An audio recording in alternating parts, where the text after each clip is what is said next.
My name is Doug Morin. I'm the bird biologist for the Vermont Department of Fish and Wildlife.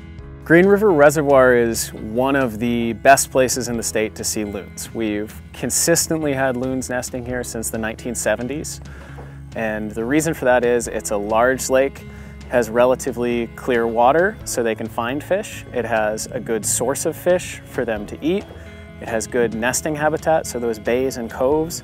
And then within those, it has those little marshy areas for them to put their specific nest. They're looking for a way to get away from predators like skunks or raccoons, other things that may be coming in from the ground. Loons have their legs are on the back of their body, so they're really oriented for swimming, and they're very streamlined birds. So if you see them dive under, they can hold their breath a long time. Their body is shaped so they swim very well.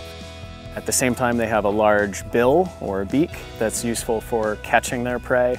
They're a heavy bird. They need 200 or 300 feet to lift off from the water, which is why if a loon happens to land on a road, they get confused, or on a really small pond, they cannot take off.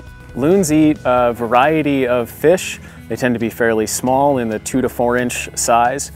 And they tend to be fairly slow, so things that are easier to catch, they'll eat more of. Perch tend to be a favorite of theirs. They'll eat a variety of others though. They'll also eat invertebrates, frogs. They're kind of opportunistic in that way. Loons lay 2 eggs at a time. Loons in Vermont average 1 successful chick per year.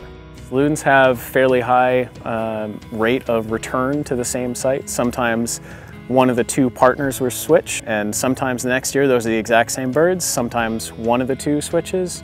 Loons go to coastal areas in the winters. In the case of Vermont's loons, they basically go to the New England coast. They may go even farther south down to the Carolinas.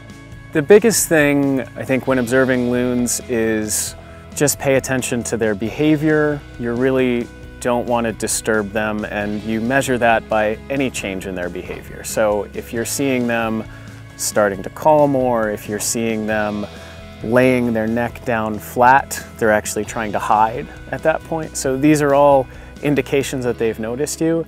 The biggest thing you can do for loons is just not approach them. Just allow them, if they want to come to you, if they want to swim under your boat, they can do that and they're comfortable, but don't go and seek them out.